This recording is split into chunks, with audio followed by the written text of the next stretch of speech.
The storm rolled in just after sunset. Thick fog wrapped itself around the cliffs like ghostly fingers, and the waves crashed violently against the rocks below. Atop the highest point of the coast stood Raven's Point Lighthouse, its lone beacon slicing through the darkness like an unblinking eye. Inside, Samuel Hargrove sat hunched over a wooden desk, his gnarled hands gripping a cup of black coffee. The wind howled outside, rattling the windows, but he paid no mind. He had been the keeper of Raven's Point for 30 years. He had seen storms far worse than this, had watched the sea swallow ships whole. Yet tonight felt different. A creak echoed through the lighthouse. Samuel turned his head sharply. The place was old, always settling in strange ways, but this sound wasn't ordinary. It was coming from inside the wall. He set his coffee down, stood up, and grabbed his lantern. The sound came again, a faint groan, as if the lighthouse itself was breathing. A cold draft slipped through the cracks, and Samuel shivered. Running his hand along the wooden paneling, he pressed against the boards. With a quiet click, a section of the wall slid open. Behind it, hidden away for who knows how long, was an old leather-bound journal. His breath hitched. The cover was cracked, worn by time, and the initials JT were carved into the leather. Samuel knew those initials. Everyone in town did. John Talloway, the first lighthouse keeper of Raven's Point. A man who had vanished without a trace. Samuel hesitated. Then, with shaking fingers, he flipped open the journal. The pages were yellowed, the ink faded, but still legible. The Journal of John Talloway, September 3, 1892. The sea has spoken again. Tonight, I saw the light flicker when the storm was at its worst, and I swear, I heard voices in the wind. There is something out there. September 7th, a shipwreck, not an ordinary one. The wreckage was twisted, as if something had grabbed it from below. September 10th, I saw her again, the woman in the water. At first, I thought she was a mirage, but she's real. I know she is. She sings to me at night, in a voice that should not belong to this world. Samuel's throat went dry. A woman in the water. He flipped through more pages, his pulse quickening. October 2nd, I tried to warn the captain.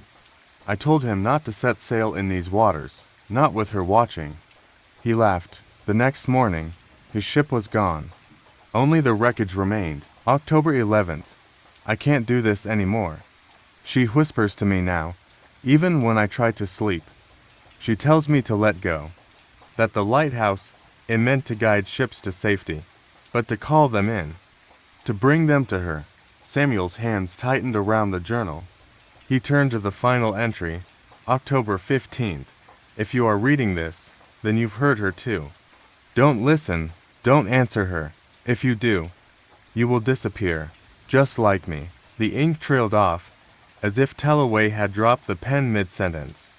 Samuel swallowed hard. He glanced toward the window. The ocean churned restlessly, its dark waves illuminated only by the beam of the lighthouse. For years, he had dismissed the strange things he had heard, the humming in the wind, the shadows on the waves. But now, he wasn't so sure. Then, a song? Soft, melodic, barely louder than the wind, yet undeniably real. It drifted through the cracks in the lighthouse walls, wrapping around him like an unseen hand. Samuel froze.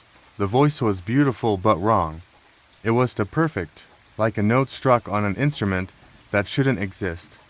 It filled the air, seeping into his bones, pulling at something deep inside him. His breath came fast. Samuel. The voice whispered his name. His blood turned to ice. He backed away from the window, heart hammering. No one else was here. No one had been in the lighthouse for weeks, and yet the voice laughed. A cold, lilting sound that carried across the waves. Samuel clutched the journal to his chest. He needed to leave. Now, he turned toward the door. The light flickered. Once, twice, and then, darkness. The beam went out. The lighthouse had never failed before, not once in all his years here. A sharp gust of wind slammed against the walls. The entire structure groaned as if something was pressing against it from the outside. And then a shadow moved past the window. Samuel's breath caught. For a split second, illuminated by a flash of lightning, he saw her. A woman, standing on the water.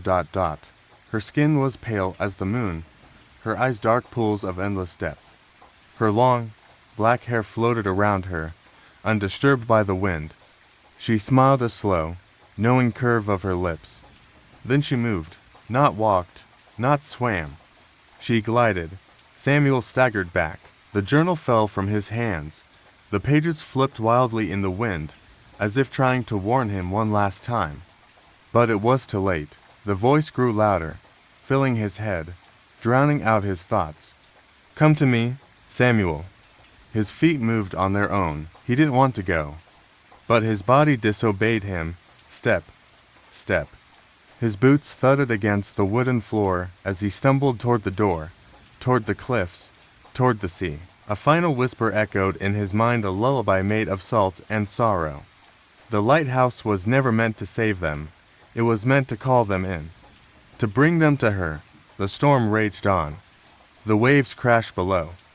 And as the lighthouse flickered back to life, Samuel Hargrove was gone. The light still burns. Days later, a new keeper arrived at Raven's Point. The townsfolk said Samuel must have slipped, lost to the waves like so many before him. But late at night, when the wind howled and the sea whispered, the new keeper swore he could hear something. A song, soft, melodic, calling his name. The end. The first time Elliot Greaves saw the floating tea shop, it was just a flicker in the mist, a soft golden glow on the Thames, barely visible through the fog. He had been walking home from his late shift at the docks, exhausted, his breath fogging in the cold night air, when the scent of jasmine and bergamot drifted toward him. It made no sense. There were no tea shops near the river, and certainly not in the middle of the water. Yet as the mist parted, there it was, a small, wooden shop, its curved roof lined with lanterns, floating perfectly still atop the dark river. The golden glow of candle light flickered inside, casting shadows against antique-stained windows. A sign, painted in delicate calligraphy, swung gently from a post. The drifting leaf. Elliot stood frozen. He should have turned around, should have walked away, but the smell of warm tea and honey wrapped around him like a whisper from another world. And without thinking, he stepped forward. A wooden dock stretched out from nowhere, connecting the tea shop to the river bank. There was no sign of boats, no ropes anchoring it to anything solid. And yet, it never drifted. Elliot hesitated. Then, with a deep breath, he stepped onto the dock. It didn't creak or sway. It was solid. And as he reached the door, a soft chime rang from inside as if someone had been expecting him. A tea shop out of time. The door swung open before Elliot could knock. Inside, warm candle light flickered along the walls, illuminating shelves lined with jars of tea leaves, porcelain cups, and antique books. The air was thick with the scent of spices and something deeper, something he couldn't quite place. Behind the wooden counter stood an old man with silver hair, dressed in a deep green robe embroidered with tiny gold leaves. His eyes, the color of steeped tea, studied Elliot with quiet amusement. "You found your way here," the man said, his voice smooth as silk. "Interesting." Elliot hesitated. I didn't mean to intrude. The man waved a hand. "No one finds the drifting leaf by accident." A single cup of tea was already set on the counter. Steam curled from it in elegant spirals. It hadn't been there a second ago. Elliot swallowed. "What is this place?" The old man smiled, pushing the cup toward him. "Drink first." Elliot hesitated. Then, cautiously, he lifted the cup and took a sip. The moment the tea touched his lips, the world shifted. He was no longer standing in the tea shop. Instead, he was on a quiet street from his childhood. He could smell his mother's cooking, hear his father's deep laugh from inside their small house. It felt so real, so close, that his throat tightened. He had been 8 years old the last time he heard that laugh. Then, As quickly as it had come, the vision melted away. Elliot was back in the shop. The old man watched him knowingly. Tea reveals what the heart longs for. Elliot set the cup down, his hands shaking. That was impossible. The man's smile deepened. Impossible. Or simply forgotten. The guest who never left. Elliot's legs felt unsteady as he backed away from the counter, his mind reeling. That's when he noticed them, the other patrons. They had been silent before, almost too still, but now, Elliot could see them clearly: a woman in a faded Victorian gown, a man in a naval uniform from the early 1900s, a girl no older than 16 wearing a dress that looked like it belonged in another century. They sat at their tables, hands wrapped around delicate teacups, but their eyes were wrong, too bright, too sharp, like they had seen far too much. Who are they? Elliot whispered. The old man turned a tea jar in his hands, speaking casually. Yes, just like you. Elliot swallowed. And how long have they been here? The man's smile didn't fade. Some arrived yesterday. Some, centuries ago. A cold shiver ran down Elliot's spine. Centuries. The girl in the corner turned toward him then, her hands resting delicately on her teacup. If you drink too much, she said softly, you forget the way out. Elliot's stomach dropped. The shop had no windows, no doors other than the one he had entered through. And yet, the outside world felt impossibly far away, like a dream slipping from his grasp. He turned back to the old man, panic rising in his chest. I should go? The man nodded. Of course. But he didn't move to open the door. Elliot's heart pounded. Open the door. The old man exhaled, almost regretfully. It doesn't open for just anyone. The Victorian woman spoke then, her voice lilting and sad. You must remember, Elliot. His breath caught. Remember what? She tilted her head. Why you came here. His mind spun. The tea shop had appeared out of nowhere, but something deep inside him had led him here. Then, in a flash, he saw it. The memory surged through him. The letter in his pocket, his sister's handwriting. I know it sounds impossible, Elliot, but you have to find the floating tea shop. Mom found it once, and she never came back. Please. Please bring her home, his mother. Elliot's chest tightened. She had vanished 20 years ago. Everyone said she drowned, but had she found this place? Had she forgotten the way out? The old man's gaze softened. You are close, Elliot. His hands trembled. Where is she? A gust of cold air swept through the tea shop, and then the candles flickered. The naval officer stood, his uniform dripping with seawater. The girl in the corner whispered something he couldn't hear. The Victorian woman simply smiled, and from the back of the shop, a voice called his name, a voice he had not heard in 20 years. His mother. The air in the tea shop shifted. The walls melted like mist, and Elliot stepped forward. For once you entered the drifting leaf, you never left the same. The floating tea shop is still out there. Some say it appears only to those who seek it. Others say it is a trap, a place where time twists and memories fade. But if, one day, you are walking along the riverbank and the scent of jasmine and bergamot drifts toward you, if you see a soft golden light glowing through the mist, be careful, and whatever you do, don't drink too much tea. The end. The station was empty when Daniel Grayson arrived. A thick fog curled around the lampposts, swallowing the weak glow of the flickering lights. The air smelled of damp metal and old wood, and the only sound was the distant hoot of an owl somewhere in the darkness. Daniel checked his watch. 11:47 p.m. The train wasn't supposed to arrive for another 13 minutes.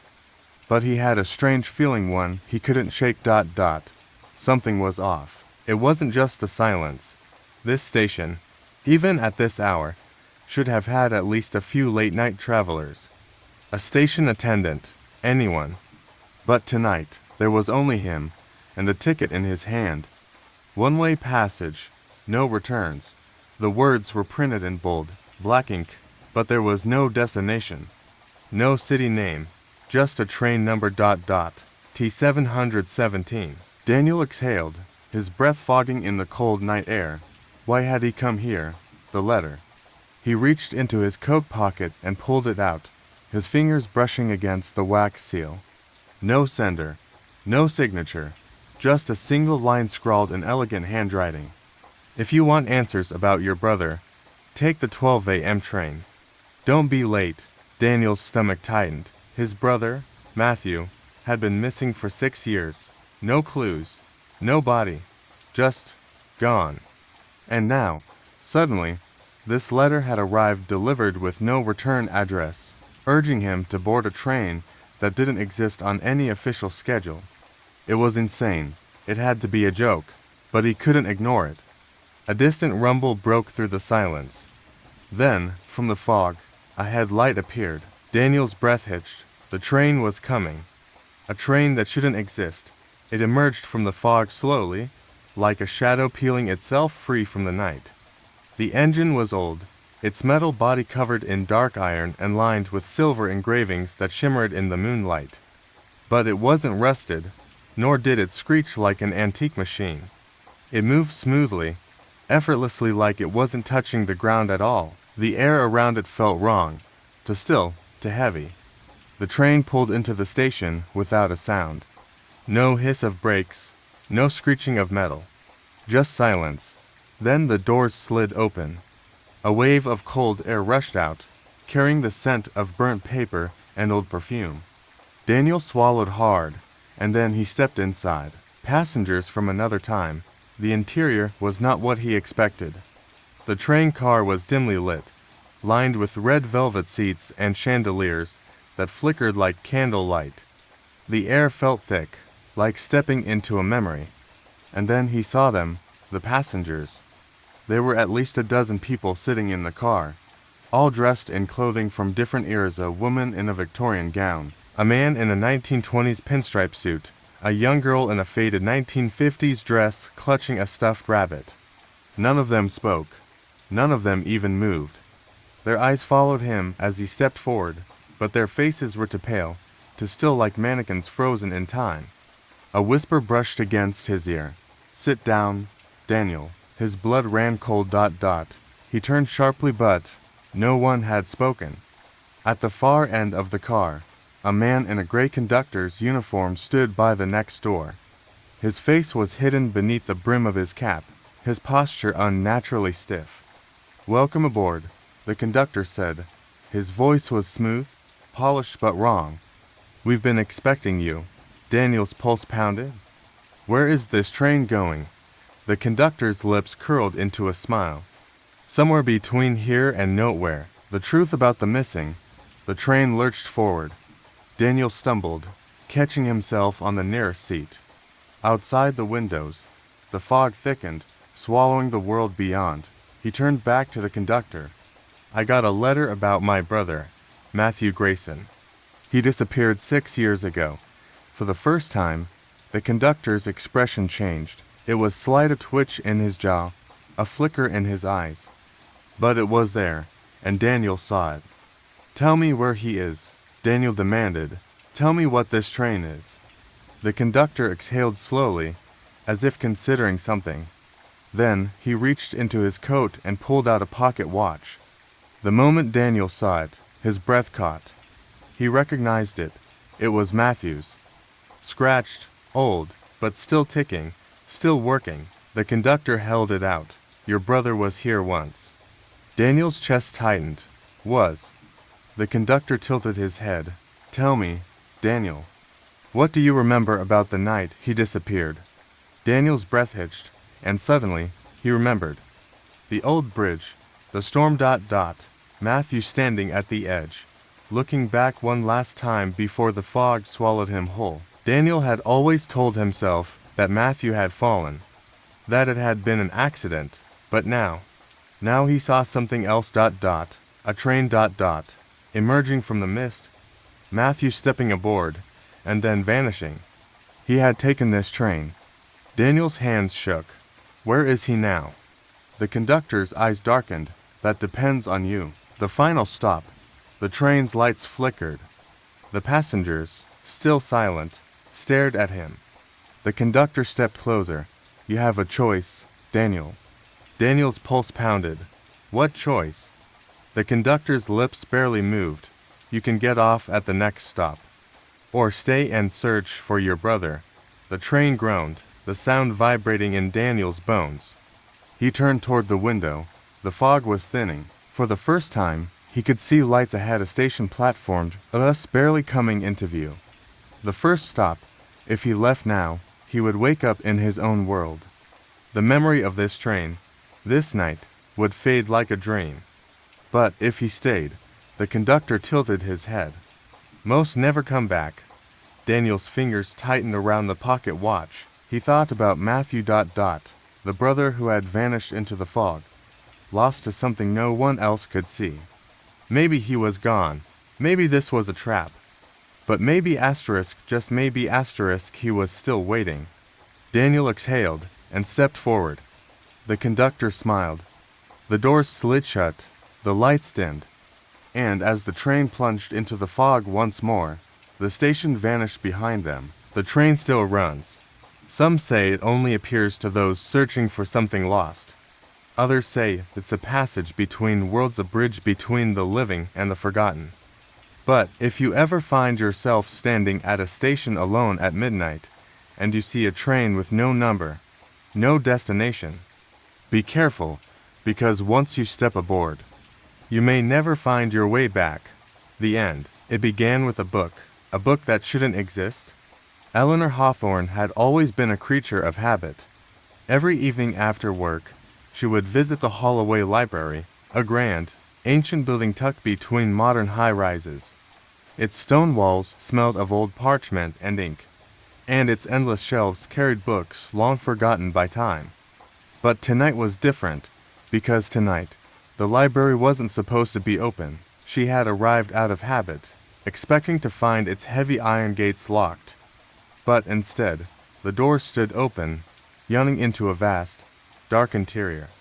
A strange glow flickered from within, and she felt it, a pull, a whisper, deep in her bones, urging her to step inside. She hesitated. Then, her fingers brushed against something cool ... a book, resting on the stone steps. Its cover was black leather, smooth but unnervingly cold to the touch, and there was no title, no author, just a single line in gold lead herring.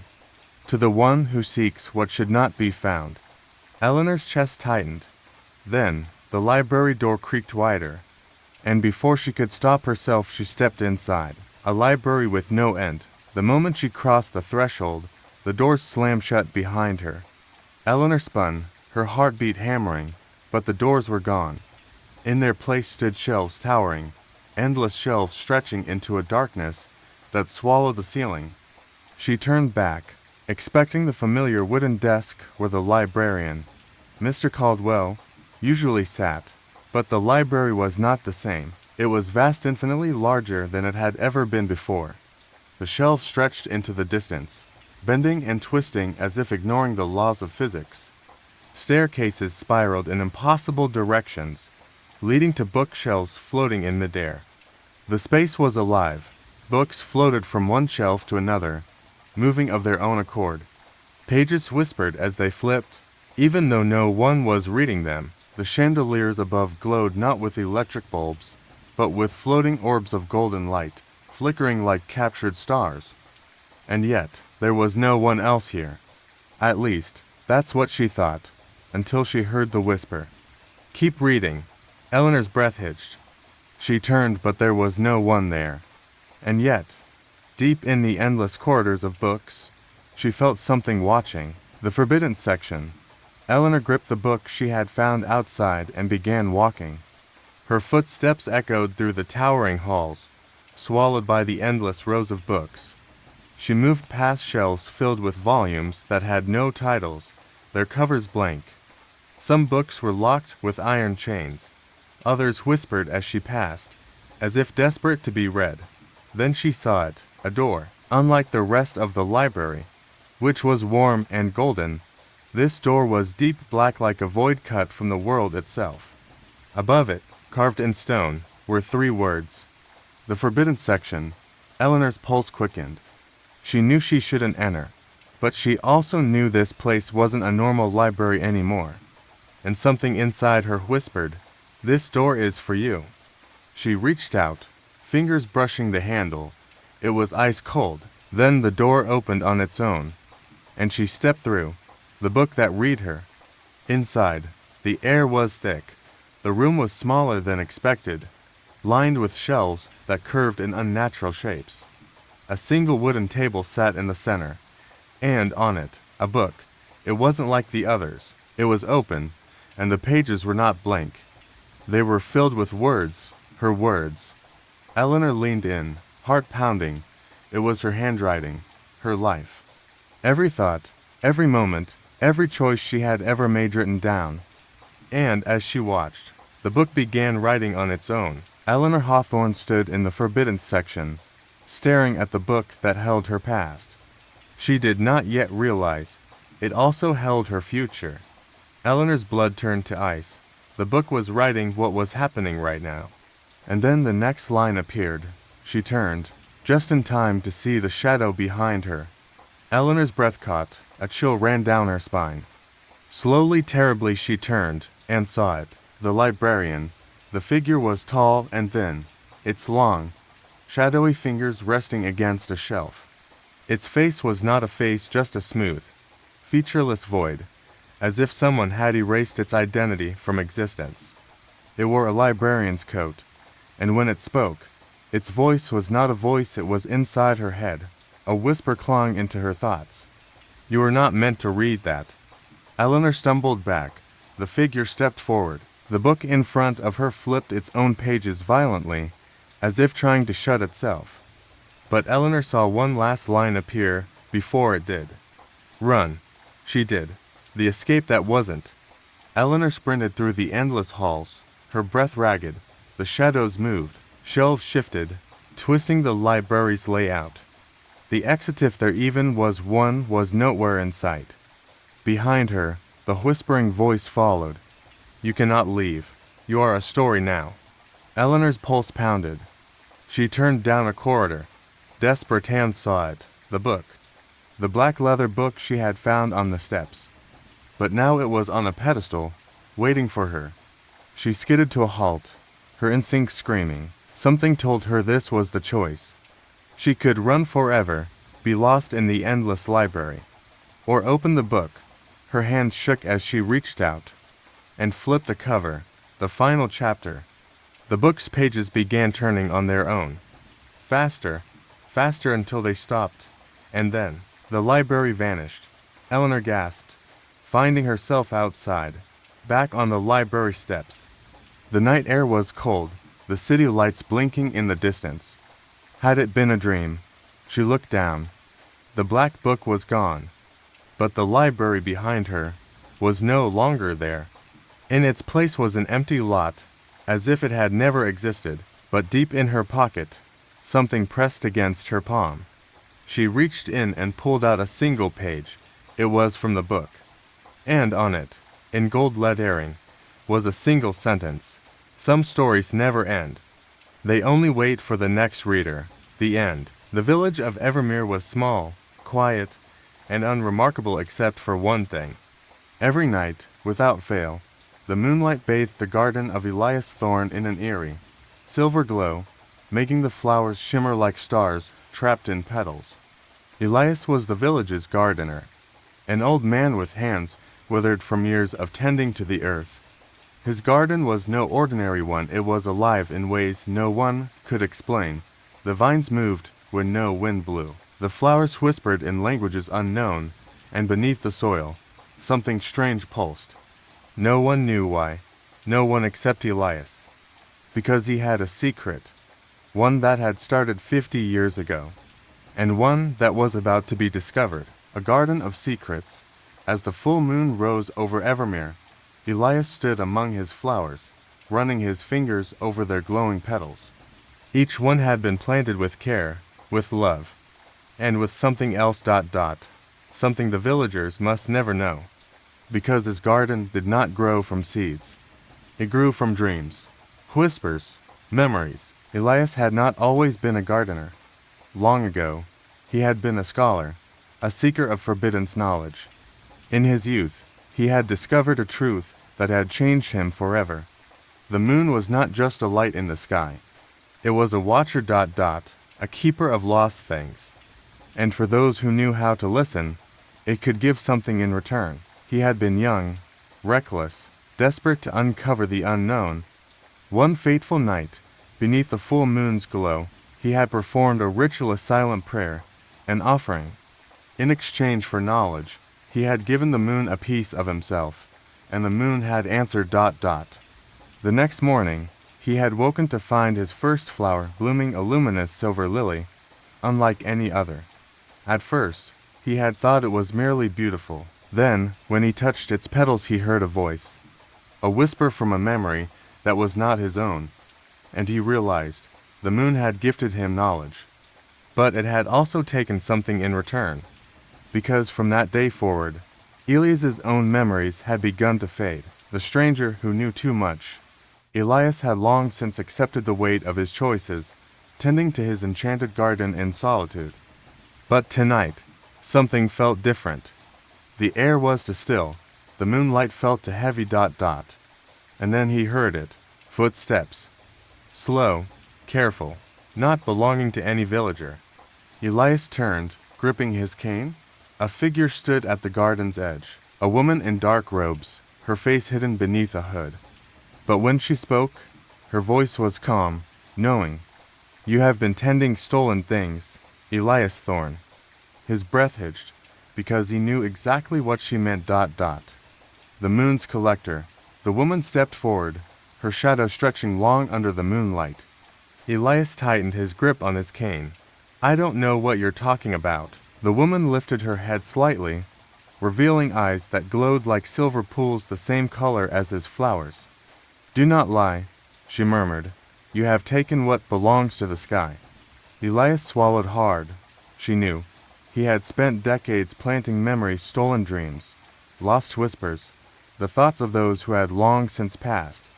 Each flower in his garden held a fragment of a life, drawn from the well of forgotten things that the moon guarded. And now, it had sent someone to collect its due. It was not theft, Elias finally said. I only saved what was meant to be lost. The woman sighed. The moon decides what is lost, Elias, not you, the price of a gift. You knew this would happen, Elias, the woman said, stepping closer. The moon does not forget. Elias's heart ached. He had known this moment would come, but he had not expected it to be so soon, or for the choice to be so cruel. What must I do? He asked, voice hoarse. The woman tilted her head. A life for a life, she whispered. You have borrowed from the moon, and now it must borrow from you. His chest tightened. And if I refuse? She smiled, a sad, knowing smile. Then your garden withers, and all that you have nurtured will be lost. Elias turned, looking at the flowers he had loved, cherished ... Each one was a memory saved, a voice preserved. They were not just plants, they were stories. And if he did nothing, they would all fade into nothingness, the final bloom. Elias closed his eyes. He was old. He had lived a life filled with wonder, love, regret. He had made his choice long ago, and so he knelt. Digging his hands into the soil, he whispered his final offering to the moon, a memory, his own. The woman watched, saying nothing as Elias pressed his palm against the earth, feeling his mind unravel like petals in the wind. The flowers around him shivered. And then one last bloom unfurled, a single, silver rose. Elias exhaled, his body lighter than it had ever been. The woman reached out, gently touching his shoulder. It is done. And just like that she was gone. And so was he, a garden that remembers. The next morning, the villagers of Evermere awoke to find something strange. Elias Thorne's house was empty, his tools neatly arranged in the shed. But his garden, it had never been more alive ... The flowers glowed, whispered, telling the story of a man who had spent his life tending to the forgotten. And in the center of it all, a single, Silver Rose stood tall, glistening beneath the moonlight, waiting for the next gardener to listen. The end. In the heart of Belmer, a quiet town where time moved at the pace of turning pages, there was a bookstore unlike any other. It had no flashy signs, no modern designs, just an old wooden door with a brass handle and a small plaque that read, Whiskers and Words, Est, 1923. But what made it truly special wasn't the books, it was the owner, a cat named Atticus. A cat who, according to the townspeople, owned the bookstore. And somehow he always knew exactly which book you needed. The bookstore with secrets. The first thing people noticed about Whiskers and Words was how cozy it felt. The air smelled like old paper, fresh ink, and something else, something warm, nostalgic. The second thing they noticed was Atticus. He wasn't just any cat. He was massive, with thick black fur, piercing golden eyes, and a presence that felt more like an ancient scholar than a pet. He didn't chase mice. He didn't beg for food. He simply watched. And when a customer walked in, Atticus would hop down from his perch, weave through the shelves, and lead them straight to a book. It didn't matter if they were looking for something specific or just browsing. Atticus always chose for them. And he was never wrong. The man who didn't believe in magic. One autumn evening, a stranger entered the bookstore. His name was Elliot Graves, and he was not the kind of person who believed in strange things. A writer by trade, Elliot had lost his inspiration months ago. His publisher was threatening to drop him, and no matter how hard he tried, the words would not come. He wasn't in the mood for fairy tales about magical cats. But still, he had heard whispers about this bookstore. Just go, his friend had urged. Let the cat pick a book for you. And now here he was, annoyed, skeptical, and staring into the unblinking golden eyes of Atticus. The cat studied him for a long moment. Then, without a sound, he leapt down from his chair, padded across the store, and stopped in front of a dusty, leather-bound book on the highest shelf. Elliot frowned. I don't believe in this nonsense, he muttered, but something about the way Atticus stared at him made his fingers twitch. With a sigh, he pulled the book down. Its title read, The Words You Have Forgotten. The book that shouldn't exist? Elliot sat at the back of the bookstore, running his hands over the aged leather cover. The book looked like it had been written centuries ago, its pages yellowed, its edges worn. But what made his heart stop was what was inside. Because the first page wasn't filled with ancient stories, it was filled with his own words, sentences he had written long ago, stories he had abandoned, ideas he had forgotten. This is impossible, Elliot whispered, flipping through the pages. Every chapter contained pieces of stories he had once dreamed of writing but had given up on. His hands trembled. He looked up at Atticus, who was now perched on the counter, watching him knowingly. What is this? The cat didn't answer. He simply blinked, his golden eyes glinting like ink under candlelight. And suddenly Elliot understood the truth about Atticus. Elliot spent the next few days in the bookstore, reading through the book. And slowly, something shifted inside him. The words came back, the ideas, the passion, the creativity. He thought he had lost it was all there, hidden in the stories he had abandoned long ago. He began to write again, filling the empty pages of his notebook with new life. And every time he looked up, Atticus was there, watching, approving. But the more time Elliot spent in Whiskers and Words, the more he began to wonder, where had this book come from? How did Atticus know? And most importantly, who had really written it? A library that doesn't forget. One evening, as Elliot locked up the bookstore, he noticed something strange. Behind the counter, beneath a stack of old books, he found a small, handwritten note. It was signed with only 2 words, Remember Us. A chill ran down his spine. He turned to Atticus, who sat on the windowsill, staring up at the moon. What is this place? Elliot whispered. The cat's tail flicked. And for the first time, Atticus let out a soft, knowing purr, as if the answer had been there all along, because Whiskers and Words was more than a bookstore. It was a sanctuary, a place where forgotten stories waited to be remembered. And Atticus, he wasn't just a cat, he was their keeper. The book that writes itself. Eliot never left Belmer. He spent the rest of his days in the bookstore, writing stories that people had forgotten to tell. And over the years, he began to notice something strange.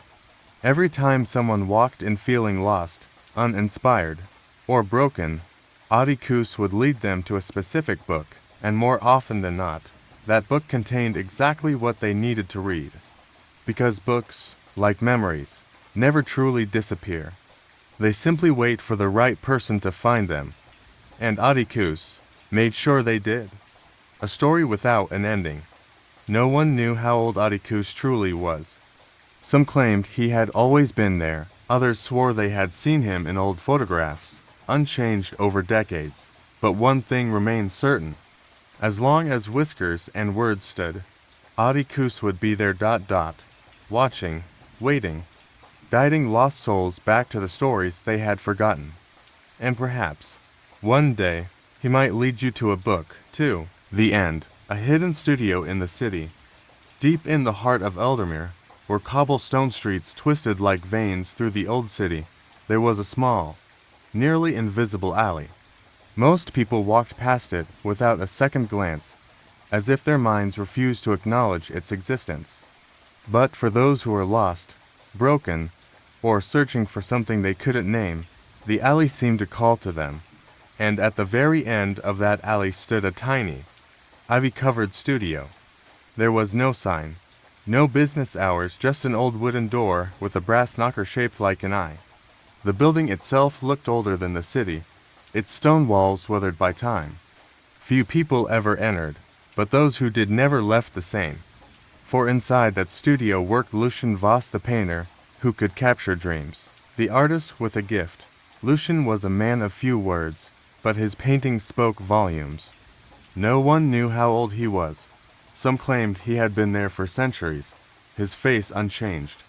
Others whispered that he was not of this world at all. But what truly set Lucien apart was his gift. He never asked for a subject, never requested a pose. People simply sat in his studio, and when he lifted his brush, he painted their dreams. Not what they imagined, not what they wished for, but the dreams buried deep within them, ones they had long forgotten or feared to face. And once the painting was complete, the truth it revealed was inescapable. Some left in tears ... some left in awe, and a few never returned to their old lives at all. The man who had no dreams. One evening, as rain drummed softly against the studio's window, the bell above the door chimed ... Lucien turned. A man in his late 30s stepped inside, shaking water from his coat. His eyes were sharp, his posture rigid, someone who carried many burdens. "Are you Lucien Voss?" the man asked. Lucien nodded. "I need a painting." Lucien studied him. The man's clothes were well-fitted, his shoes expensive. He was successful, but he looked hollow. "What is your name?" Lucien asked, already reaching for his brushes. "Elias Carter." Lucien gestured to the worn leather chair near the fireplace. "Sit." Elias hesitated, then obeyed. Lucien dipped his brush into a mixture of deep blues and golds, and without another word, he began to paint. Minutes passed, then an hour. Elias remained silent, watching as the canvas took shape. But, as the painting unfolded, his breath hitched, because it wasn't what he expected. Not success, not power, not the things he had spent his entire life chasing. Lucien had painted a boy no older than 8 sitting beneath a tree, staring at the sky. His eyes were full of wonder, his hands covered in splashes of paint. It was him, Elias, as a child. And beside him, an unfinished painting on the ground, a masterpiece he had never completed. Elias's hands clenched. "What is this?" he whispered ... Lucien set down his brush and met Elias's eyes. "The dream you abandoned. The dream left behind. Memories flooded back. The smell of paint-stained fingers, the way colors used to speak to him. As a child, Elias had dreamed of becoming a painter, of creating worlds with a brush, but life had pulled him away. Art won't pay the bills, they had told him. So he had buried that dream, traded his passion for security. And now, looking at Lucian's painting, he realized a part of him had been missing ever since. I don't understand, Elias murmured, his voice raw. Lucian tilted his head. Then why are you crying? Elias reached up and touched his face. Tears, he hadn't cried in years. Not until now, not until he saw what he had lost, a choice to make. Lucian slid the painting off the easel and placed it into Elias's trembling hands. This is yours. Elias stared at it. For the first time in decades, he felt something stir inside him, a longing, a hunger. Can I fix it? He whispered. Lucian's golden eyes softened. Dreams never die, Elias. He gestured to a small wooden box in the corner of the room. Inside, a set of untouched paints waited. You only have to pick up the brush. Elias hesitated. He had spent years in boardrooms, making decisions worth millions. But somehow this felt like the biggest decision of his life. Then he reached for the paint. And for the first time in years, he painted. A painter's legacy. Elias never returned to his old life. He left behind the boardrooms and endless meetings. Instead, he traveled, painting the world as he had once dreamed of doing. His work was filled with color, emotion, and life, and people who saw his art said they could feel something awaken within them. His paintings spoke to the lost, the forgotten, the dreamers who had given up. And one by one, they too picked up the brush, but the story did not end there. One day, in a small gallery in Venice, a woman stood before Elias's work. She was older, her eyes weary from years of routine, yet something about the painting before her made her pause. It was a portrait of a girl sitting beside a grand piano, her fingers hovering just above the keys, a dream she had abandoned long ago. She turned, searching the crowd, and found Elias watching her. You see it, don't you? He asked softly. Tears welled in her eyes. Yes. Elias smiled. Then go play. And so, just as Lucian had guided him, Elias became the guide for others. The cycle continued. Because dreams never truly died, they simply waited for the right hands to bring them back to life. The end. The village and its secret.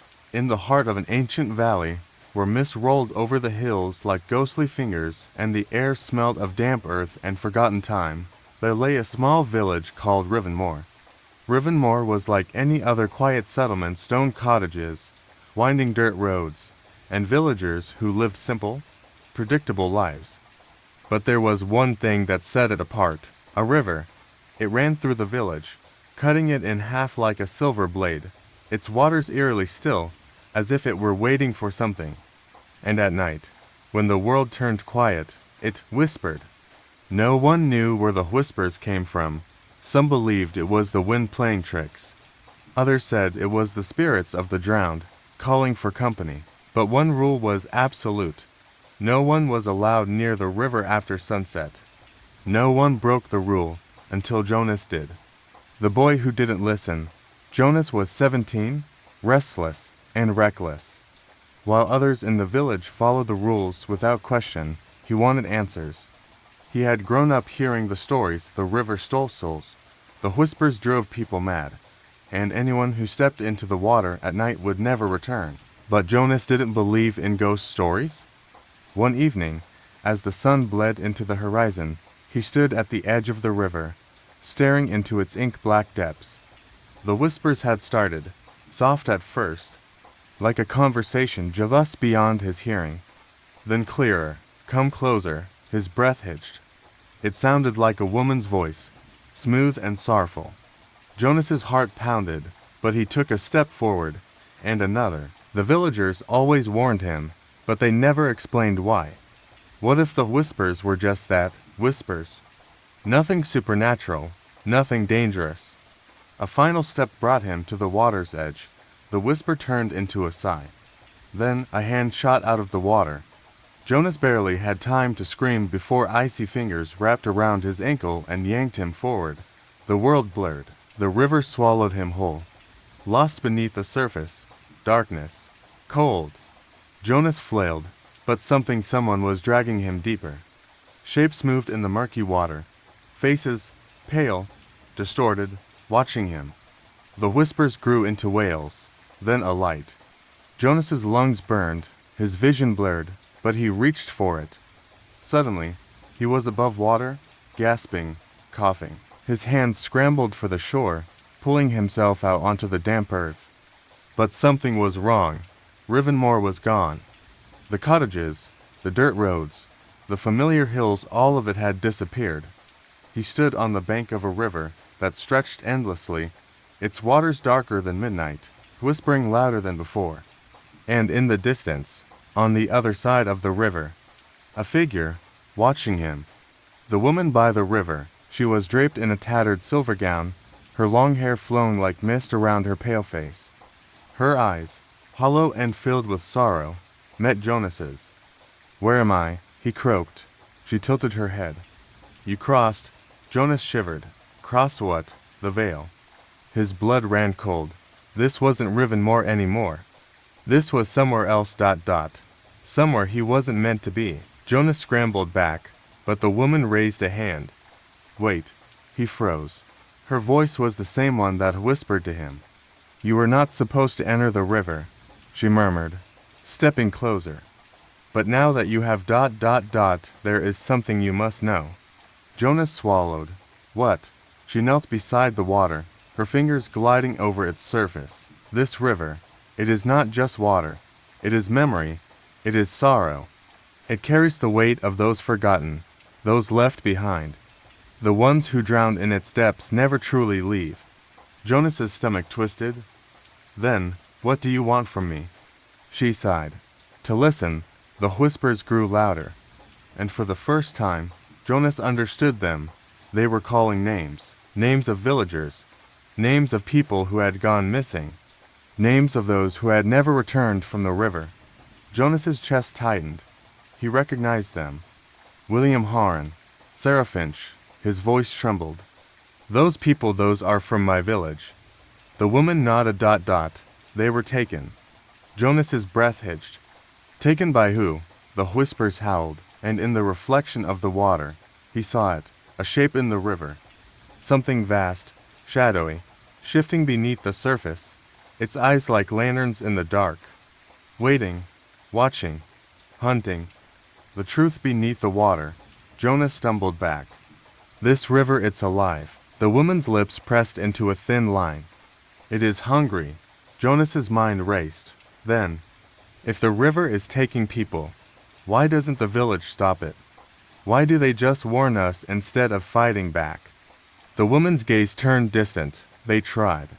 Jonas's stomach dropped, and she turned back to him, her expression unreadable. They lost.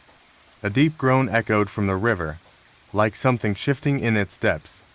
Jonas could feel the weight of it, the hunger, the ancient power lurking just beneath the surface. "But you're here," he whispered. "You were taken too." The woman smiled sadly. "Yes, and like all others before me, I am trapped." Jonas's fists clenched. "No, there has to be a way out." She hesitated. "Then, there is one way." His pulse quickened. "But it comes with a price." Jonas swallowed hard. "Tell me." The woman placed a hand on his shoulder.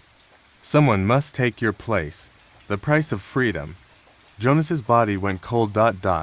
"Take my place," he echoed. She nodded. "One soul must always remain to watch over the river, to listen to the whispers, to warn those who may stray too close." Jonas shook his head. "That's not fair." The woman gave him a knowing look. "The river is not fair. It simply is." Jonas's mind raced. He had only wanted to prove the village wrong, to see if the whispers were real. But now he was trapped, unless someone else took his place. His breath came in ragged gasps. Could he do that? Could he doom someone else just to go home? The river gurgled. "Waiting." The woman sighed. "Choose, Jonas." His heart pounded ... And then, a splash echoed behind him. Jonas spun around. Another figure was stepping into the river. A boy, young, no older than 12. Jonas's stomach twisted. It was Finn, the blacksmith's son. He had followed Jonas. No. Jonas ran toward him. Finn, get back. But Finn had already heard it, the whispers. His eyes were glazed, his feet dragging toward the water ... The river had found a new soul, a replacement. Jonas had his chance to escape. All he had to do was let Finn go. He stood frozen, heart hammering. Then, he made his choice. The end ... or the beginning. The next morning, Finn woke up by the river's edge, confused but alive. He didn't remember what had happened, but Jonas was gone, and if anyone listened closely that night, they would hear a new whisper among the river's voices. A whisper that sounded a lot like Jonas Carter. Because the river always had a keeper. And now, it had a new one. The end. It had been years since Sarah last thought about him, the one person who had once held her heart, the person who had left without a word, without any explanation. She had moved on, built a life, married, had children, and yet there was always that lingering ache in the corner of her mind, a mystery she had never truly been able to let go. It wasn't until she received the letter that everything changed. The envelope was old, the edges frayed, the handwriting unfamiliar yet hauntingly recognizable to Sarah, from an old friend. The words were simple, but they carried with them the weight of 1,000 unspoken emotions.